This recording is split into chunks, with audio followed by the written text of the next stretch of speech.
Политичката криза која трае повеќе од 2 години, неисполнетите барања за отфрлање на така наречената тиранска платформа кулминираа во четвртокот попладне и резултираа со упад во собранието од страна на граѓаните кои во изминатите 60 дена мирно протестираа. Обидот за избор на Талат Џафери за претседател на собранието, откако 20-тото продолжение на конститутивната седница заврши, според ВМРО ДПМН, иницијалната каписла за немилите настани во парламентот, кој ги испровоцира граѓаните.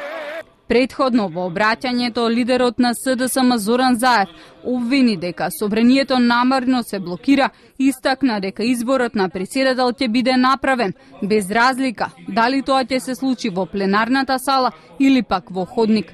Ова мнозинство овде има право и обврска да избере претседател на собранието од своите редови и за тоа ќе носи одлука.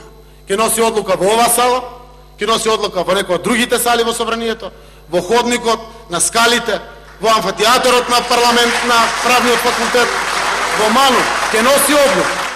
Пратениците кои прашуваа што е прифатено од платформата, не добија одговори од Заев. Од ВМРО ДПМН предупредуваа да не се прави обид за избор на спикер спротивно на деловникот, укажувајќи дека тоа може да резултира со несогледливи последици. Да не се обидувате да направите државен удар. Искрено ве замолувам како човек да не мислите дека избор на претседател на собрание, надвор од процедура, надвор од оваа сала, надвор од оваа зграда, ќе е нешто што ќе направи добро за Република Македонија. Тензиите ги зголеми изведбата на албанската химна од говорницата во македонското собрание.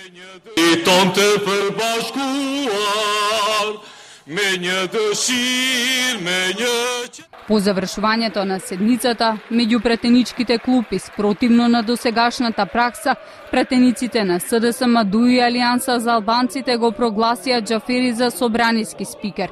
Информацијата за кратко дојде до неколкуте илјади граѓани собрани пред парламентот со барање за нови избори од фрлање на платформата. Реализацијата на планот за избор на собраниски претседател ги разгневи демонстрантите кои го пробија полицискиот кордон и влегоа во собраниската зграда. Групата успеа да се пробие и во прес-центарот, каде беа нападнати пратеници.